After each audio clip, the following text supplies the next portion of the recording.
खेल हमारे जीवन का एक आवश्यक हिस्सा है और कहा जाता है कि अगर आपका शरीर स्वस्थ हो तो आपका दिमाग भी स्वस्थ रहेगा और इसके लिए खेल बहुत ज़्यादा इम्पॉर्टेंट है। जिस तरह से अब मौजूदा सरकार या प्रधानमंत्री नरेंद्र मोदी की अगर बात करें तो वो बार बार खेलों को बढ़ावा देने के लिए जोर देते हैं। इसको लेकर खेलो इंडिया जैसी मुहिम भी शुरू की गई है और युवा ज़्यादा से ज़्यादा खेलों की तरफ आकर्षित हो रहे हैं। इस समय हम मौजूद हैं एमए स्टेडियम के वॉलीबॉल कोर्ट में और यहाँ पर लेकर हम आपको आए हैं ताकि हम आपको कुछ वॉलीबॉल प्लेयर्स से मिलवा सके और बता सकें आपको कि किस तरह से यहाँ पर वॉलीबॉल स्पोर्ट को बढ़ावा देने के लिए काम किया जाता है।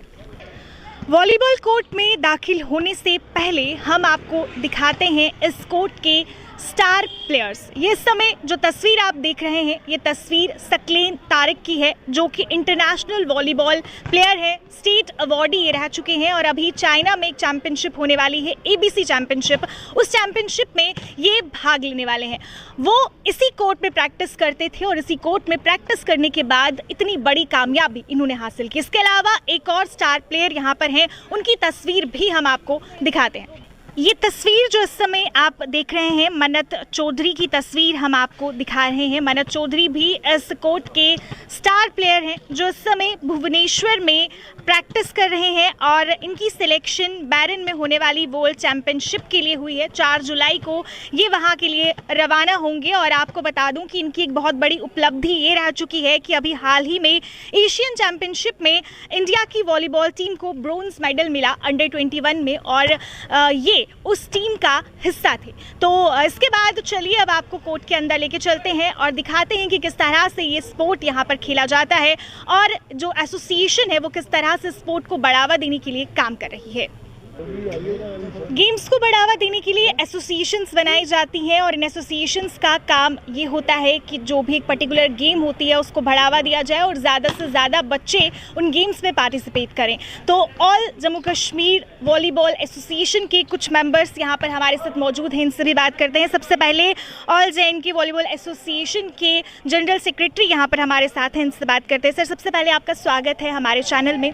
आपसे जानना चाहूँगी किस तरह से आप इस गेम को बढ़ावा देने के लिए अपना योगदान दे रहे हैं। वॉलीबॉल एसोसिएशन ऑफ JNK का एक मैंडेट है कि जितना भी हमारे जम्मू कश्मीर यूनियन टेरिटरीज़ में हमारी एक्टिविटीज़ हैं, डिस्ट्रिक्ट यूनिट्स हैं, हम state level union territory level events करवाते हैं। स्टेट चैम्पियनशिप्स होती हैं, उसके बाद हमारी जो टीम्स हैं वो नेशनल पार्टिसिपेशन के लिए जाती हैं, डिफरेंट कैटेगरीज़ में जाती हैं। और एक बड़ी बात यह है कि जम्मू कश्मीर वॉलीबॉल एसोसिएशन ने in collaboration with JNK sports council अभी पिछले साल ही जम्मू में national 48th national junior volleyball championship यहाँ करवाया और इसमें तकरीबन 1000 से भी ज़्यादा players and officials all over India आए थे। और हिस्टोरिकल अचीवमेंट हमारी ये है कि हमने 3rd पोजीशन हमारी first time in the history of JNK ये हमारी टीम जो है उसको 3rd पोजीशन ब्रोंज मेडल मिला गया। एक ग्रेट ऑनर है, इसके लिए मैं क्रेडिट दूंगा यहाँ की स्पोर्ट्स काउंसिल को जिनका सहयोग हमें रहता है, साई को, स्पोर्ट्स अथॉरिटी ऑफ इंडिया के जितने भी कोचेज़ हैं, टेक्निकल लोग हैं, रेफरीज और ख़ास तौर पर हमारे जो प्लेयर्स हैं। आज वॉलीबॉल मैं समझता हूँ जो पिछले 25 साल से हम देख रहे हैं आज काफ़ी तरक्की कर चुका है, परंतु अभी भी इंफ्रास्ट्रक्चर की कमी है। हमारे ये गेम इंडोर है, अभी हमारे जम्मू कश्मीर में इंडोर फैसिलिटीज़ नहीं है, फिर भी हमारे बच्चे जो हैं अग्रसर हैं। मैं यही सवाल आपसे करना चाह रही थी कि प्रदेश सरकार का कितना योगदान है खेलों को बढ़ावा देने में, कितनी मदद प्रदेश सरकार द्वारा इस सब में आपको मिल रही है? प्रदेश सरकार यूनियन टेरिटरी का एक सुपरवाइजर रोल रहता है और वो ग्रांट एड हमें देते हैं just to promote the sports volleyball के लिए और सुपरवाइजरी लेवल तक होता है। और हमारी कोशिश होती है with collaboration of state government, हमारे रेफरीज, कोचेस और जितने भी एसोसिएशन के हमारे ऑफिस बीयरर्स हैं उनके सहयोग से हम कोशिश करते हैं बेस्ट रिजल्ट्स प्रोड्यूस करने के। और हमारे बच्चे जो हैं जो यहाँ से निकल के गए हैं काफ़ी सर्विसेज में, पुलिस में और physical education and sports universities में भी काफ़ी यहाँ से गए हैं। और स्पोर्ट्स के अलावा अब हमारे बच्चे जो हैं ये जम्मू कश्मीर में ख़ास तौर पंजाब के साथ जुड़ा हुआ है, ड्रग का भी काफ़ी बोलबाला है जम्मू कश्मीर में। तो मैं समझता हूँ बच्चे स्पोर्ट्स के प्रति आ रहे हैं। यहाँ हम रोज़ आते हैं स्टेडियम में और हमारे कोचेस साहब से पेरेंट्स खुद प्लेयर्स कांटेक्ट करने की कोशिश कर रहे हैं। उससे पता चलता है कि बच्चों का रुझान स्पोर्ट्स के प्रति बढ़ रहा है। हमसे बात करने के लिए शुक्रिया। यहाँ पर एसोसिएशन की सीईओ भी हमारे साथ मौजूद हैं, इनसे भी बात करते हैं। आपसे जानना चाहूँगी कि किस तरह से आप इस गेम को, स्पोर्ट को बढ़ावा दे रहे हैं, कितने बच्चे आपके पास आते हैं और क्या प्रोसीजर होता है यहाँ पर, किस तरह से एडमिशन मिलती है, कैसे उनको सिखाया जाता है, ये सब कुछ आप हमारे दर्शकों को बताइए। मैं आपके माध्यम से बताना चाहता हूं कि वॉलीबॉल एसोसिएशन है हमारी हर एक डिस्ट्रिक्ट में है। हमारे 20 डिस्ट्रिक्ट्स हैं, 20 डिस्ट्रिक्ट हमारे साथ एफिलिएट हैं। उनमें डिस्ट्रिक्ट चैम्पियनशिप होती है। डिस्ट्रिक्ट चैम्पियनशिप में उनके different with in the district से जो क्लब्स होते हैं वो पार्टिसिपेट करते हैं। फिर वो उनका एक टीम डिस्ट्रिक्ट का सिलेक्ट होता है और वो टीम स्टेट चैम्पियनशिप में आती है। हम हर साल 2 स्टेट चैम्पियनशिपें कराते हैं, एक जूनियर की कराते हैं बॉयज़ गर्ल्स की, एक सीनियर की कराते हैं with the help of the sports council, sport authority of India. जो कि आप देख रहे हैं मेरे पीछे इंफ्रास्ट्रक्चर ये प्रोवाइडेड बाय दी काउंसिल है। काउंसिल हमें काफ़ी हेल्प देती है, इन फाइनेंशियली सपोर्ट करती है कोचिंग कैंप में, और बाहर जो टीमें हमारी जाती हैं पार्टिसिपेशन के लिए उनका भी फाइनेंस करती हैं हमें। मैं खासकर सेक्रेटरी स्पोर्ट्स काउंसिल को मुबारकबाद और उनका धन्यवाद करना चाहता हूं वॉलीबॉल एसोसिएशन की तरफ से। उन्होंने अपने टाइम में जब से वो आई हैं स्पोर्ट्स के लिए दिन रात काम कर रही हैं। और जैसे कि अभी हमारे 20 डिस्ट्रिक्ट हैं हमारे यूटी में, उन्होंने 5-5 पोलों के सेट हर एक डिस्ट्रिक्ट को डिस्ट्रीब्यूट किए, तो हम उनका भी थैंक्स करते हैं। दूसरा हम साई का बहुत थैंक्स करते हैं कि साई के जहां कोचेज़ हैं डोगरा साहब, तो इनका भी बड़ा योगदान है। इन्होंने अच्छे हमारे प्लेयर प्रोड्यूस किए, जैसे मन्नत चौधरी है। मन्नत चौधरी को आउटस्टैंडिंग स्पोर्ट्स पर्सन का 26 जनवरी में उसको अवार्ड, स्टेट अवार्ड मिला, और वो इस टाइम भी इंडियन टीम में है जो वर्ल्ड चैम्पियनशिप में बहरीन में जा रही है। उसका कैंप लगा हुआ है, वो भुवनेश्वर में है। तो इन्होंने बच्चे प्रोड्यूस किए हैं और बच्चे जा रहे हैं आगे।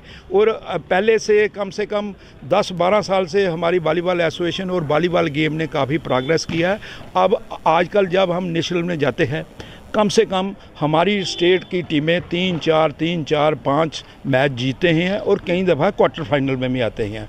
वो पहले वाला साहब नहीं आएंगे और मैच सारे हार के वापस आ गए। अब हमारी टीम जब पूल में पड़ती है तो बाकी स्टेटों को भी पता लगता है कि J&K है हमारे पूल में, वो मतलब हमसे स्ट्रांग टीम है। तो ये चलता रहता है। तो बाकी हम हर साल जो हमारी एक्टिविटी चलती रहती है। वैसे समर कोचिंग कैंप भी हम लगाते हैं। जैसे लास्ट ईयर हमने 4 समर कोचिंग कैंप लगाए, एक बारामूला में, एक शपैया में और एक रजौरी में, एक पुंछ में। उससे भी टैलेंट नीचे आया।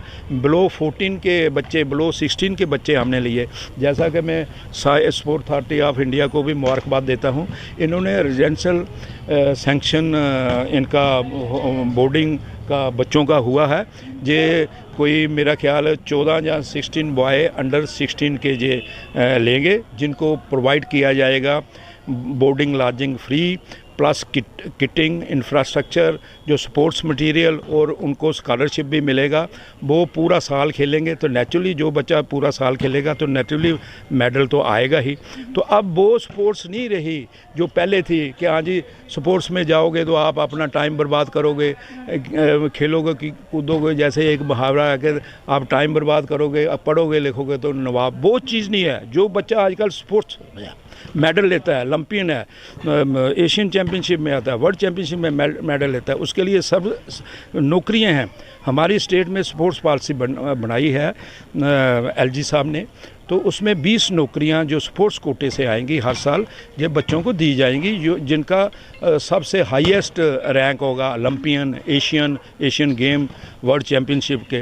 तो इसी से हमें अब काफ़ी स्पोर्ट्स में बच्चे आ रहे हैं। ताकि एक तो ये बात तो ठीक है कि जो बच्चा स्पोर्ट्स में आएगा वो ड्रग्स में नहीं जाएगा, क्योंकि जब स्पोर्ट्स में आएगा वो फिज़िकली फिट होगा, उसको वो हेल्थ के लिए भी अच्छा होगा, पढ़ने लिखने में भी अच्छा होगा, तो फिर उसका मन ही नहीं करेगा कि ड्रग्स अब्यूज़ में मैं जाऊं। तो इसलिए हमारी सरकार भी इस समय काफ़ी ज़्यादा खेलों को बढ़ावा दे रही है, जिस तरह से खेलो इंडिया मुहिम शुरू की गई है और यही नारा सरकार का है कि नशे से दूर करने के लिए युवाओं को खेलों की तरफ आकर्षित किया जाए। तो क्या लगता है इन कुछ सालों में ज़्यादा युवा खेलों की तरफ आकर्षित हो रहे हैं? बिल्कुल आए हैं। हमने रजिस्ट्रेशन जैसे 2 साल पहले की थी, हमारे पास कम से कम 3,200 बच्चा था हमने जो रजिस्टर्ड किया पूरा।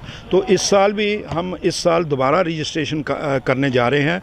विद इन 15 डेज़ या महीने के बाद हम अपनी रजिस्ट्रेशन शुरू कर देंगे और मुझे उम्मीद है ये पिछले साल टू पिछले साल से डबल होंगे। क्यों? आजकल हम जब ग्राउंड में जब आते हैं, बच्चों के पेरेंट्स आते हैं कि हमने अपने बच्चे को गेम में एंट्री कैसे करानी है, कैसे। मैं पूछना चाह रही थी कि क्योंकि कुछ पेरेंट्स सर जानना चाहते हैं कि रजिस्ट्रेशन का प्रोसीजर क्या रहता है अगर वो अपने बच्चों को इस स्पोर्ट में आगे डालना चाहें।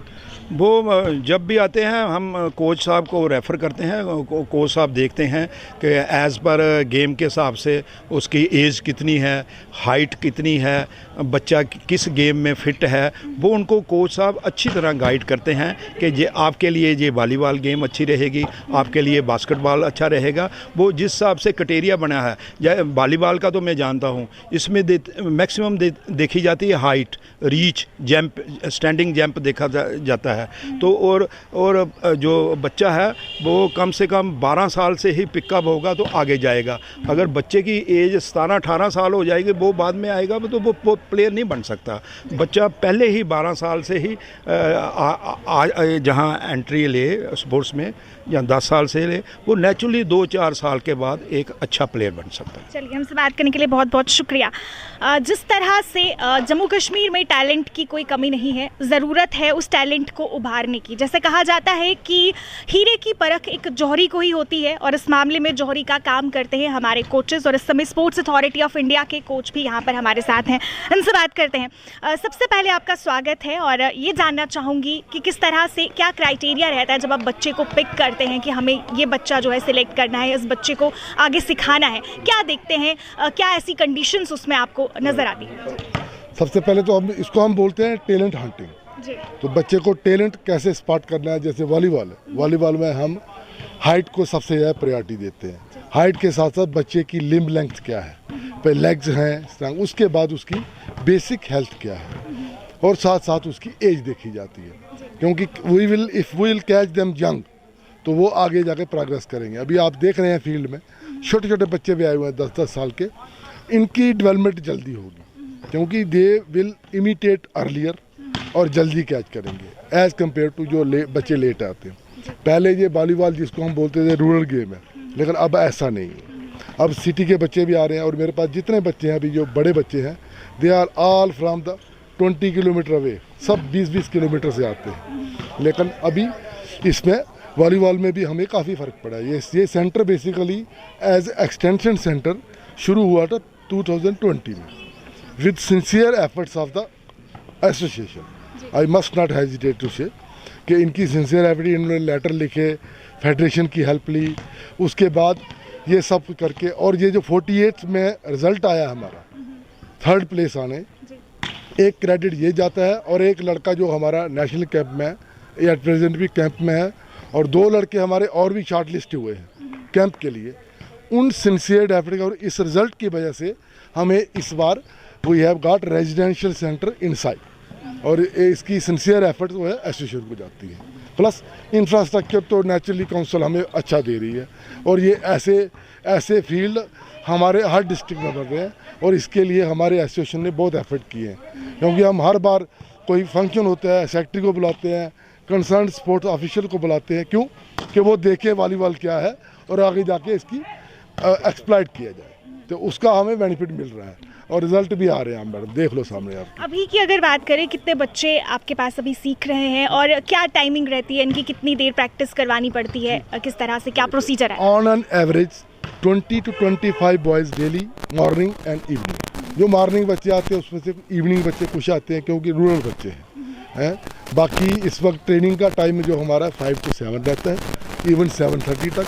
और मॉर्निंग में वी स्टार्ट एट 6 और 6 से 8:30 तक बच्चे रेगुलर आते हैं। जितने बच्चे 25 बच्चे एवरेज रहते हैं मॉर्निंग में, इवनिंग में भी। और रिज़ल्ट और 2 साल में और अच्छे रिजल्ट आएंगे, ये आई श्योर। जैसे अभी जब हमारी सीईओ जी से बात हो रही थी तो उन्होंने कहा कि अब आजकल वो टाइम नहीं है कि ऐसा सोचा जाए कि जो लोग ज़्यादा खेलते हैं वो ख़राब हैं या इस तरह से, लेकिन अभी भी कुछ पेरेंट्स की मेंटालिटी उसी लेवल की है। वो सोचते हैं कि अगर गेम्स में ज़्यादा बच्चे इन्वॉल्व होंगे तो उनकी पढ़ाई सफ़र करेगी। ऐसे पेरेंट्स को और बच्चों को क्या मैसेज देना चाहेंगे? उनको यही बोलना चाहते हैं कि अगर जो बच्चा घर में यहाँ पे आके खेलेगा, फिट रहेगा, तो उसकी डायरेक्शन, उसकी डाइवर्शन कहीं और नहीं होगी। वो खेल के जाएगा, घर में जाके आराम से सोएगा, पढ़ाई के टाइम पढ़ाई करेगा। और हम उसको, बच्चों को ड्रग अब्यूज़ से दूर रख सकते हैं। और उसके लिए मैं काफ़ी सक्सेसफुल भी हुआ। इससे पहले मैंने नौकरी 5 साल श्रीनगर में की। वहाँ हमारी ड्यूटी यही थी, to channelise the energy of the youth. तो that is the best media. Sports best media है। बच्चों को थकाओ, खिलाओ, उसके बाद बच्चा अपने आप घर चला जाएगा, वो दूसरी तरफ सोचेगा ही। चलिए, हमसे बात करने के लिए बहुत बहुत शुक्रिया। तो ये थे हमारे साथ एसोसिएशन के सदस्य और स्पोर्ट्स अथॉरिटी ऑफ इंडिया के कोच, और हमने आपको इनसे रूबरू कराया और काफ़ी अच्छी बातें इन्होंने हमारे साथ शेयर की। और अब आपको थोड़ा फील्ड का नज़ारा भी दिखाते हैं कि यहाँ पर इस समय बच्चे प्रैक्टिस कर रहे हैं और मेहनत कर रहे हैं, क्योंकि फील्ड पे प्रैक्टिस करेंगे तो उसके बाद ही जाकर इसमें एक्सेल कर पाएंगे, इसमें अच्छा कर पाएंगे। और जैसे कि उन्होंने कहा कि काफ़ी संख्या में बच्चे सुबह और शाम यहाँ पर आते हैं और अलग अलग इलाकों से यहाँ पर बच्चे आते हैं और प्रैक्टिस करते हैं। कुछ प्लेयर्स से भी हम बात करते हैं और इनसे जानते हैं। सबसे पहले आपका नाम जानना चाहूँगी। मेरा नाम परविंदर सिंह है। परविंदर कहाँ से है? मैं बेसिकली भद्रवाह से हूँ। तो अभी हम जम्मू में स्टडी कर रहे हैं, तो यहाँ पे हमने स्टेडियम ज्वाइन किया हुआ है। कितनी देर से यहाँ पे प्रैक्टिस कर रहे हैं? अभी मुझे अप्रॉक्सीमेटली 7-8 साल हो गए हैं खेलते हुए। तो अभी तक क्या अचीवमेंट्स आपकी रही हैं इस स्पोर्ट में? इसमें हमने अभी 2 सीनियर नेशनल्स खेली हैं। एक हमने उड़ीसा में खेली थी लास्ट ईयर, और इस ईयर हमने खेली है अभी गुवाहाटी में, जहाँ पे हमने 4 मैच जीते हैं, जो सीनियर कैटेगरी में आज तक जे&के की टीम का रिकॉर्ड रहा है। यही स्पोर्ट आपने क्यों चूज़ किया? बहुत सारे गेम्स हैं, जिस तरह से क्रिकेट की तरफ आजकल यूथ ज़्यादा अट्रैक्ट हो रहा है, तो आपने वॉलीबॉल क्यों चूज़ किया? इससे पहले मैं फेंसिंग खेलता था, लेकिन जब मेरे को इस गेम के बारे में नॉलेज पड़ी तो इसमें मेरे को काफ़ी ज़्यादा एंटरटेनिंग लगा, क्योंकि यहाँ पे एक चीज़ देखने को मिली कि यहाँ पे अगर जब आप खेलोगे आपकी ओवरऑल होलिस्टिक डेवलपमेंट होती है, आपका हर एक बॉडी पार्ट इंक्लूड होता है खेलने में। और ये टीम गेम है, इसमें कॉपरेशन बहुत ज़्यादा देखने को मिलता है, इसलिए एक यूनिटी के साथ, एक ब्रदरहुड के साथ खेलने का ज़्यादा मौका है यहाँ पर हमारे पास। एक कुछ और प्लेयर्स भी यहाँ से। आपका नाम? अमित शर्मा। अमित कहाँ से हैं? मैं मिश्रीवाला से हूँ। कब से प्रैक्टिस कर रहे हैं? मुझे अप्रॉक्सीमेटली 2 साल हो गए यहाँ पे। 2 साल हो गए। कैसा लगता है आपको ये स्पोर्ट और कितनी मेहनत, कितनी लगन से प्रैक्टिस करते हैं? हम पूरी लगन से प्रैक्टिस करते हैं, इसलिए हमने इस साल स्टार्टिंग में ही हमने अभी सब जूनियर नेशनल खेला है, दिल्ली में खेला है। हमने 5 में से 4 मैच जीते हैं, तो हमने पूल क्वालिफाई होने से थोड़ा सा बच गए थे। और आगे मेरा नाम इंडिया कैंप के लिए सिलेक्ट हुआ है। इंडिया कैंप के लिए कॉन्ग्रेचुलेशंस। फैमिली का कितना सपोर्ट है? क्योंकि कुछ पेरेंट्स होते हैं वो सोचते हैं कि बच्चा अगर खेल रहा है तो वो पढ़ेगा नहीं, तो आपके पेरेंट्स आपको कितना सपोर्ट कर रहे हैं इस चीज़ में? एक्चुअली मैं मिडिल क्लास फैमिली, तो पेरेंट्स हमारा तो फुली सपोर्ट करते हैं, बोलते हैं आपको पढ़ाई में भी पूरा इंक्लूड होना है, गेम में भी पूरा इंक्लूड होना है।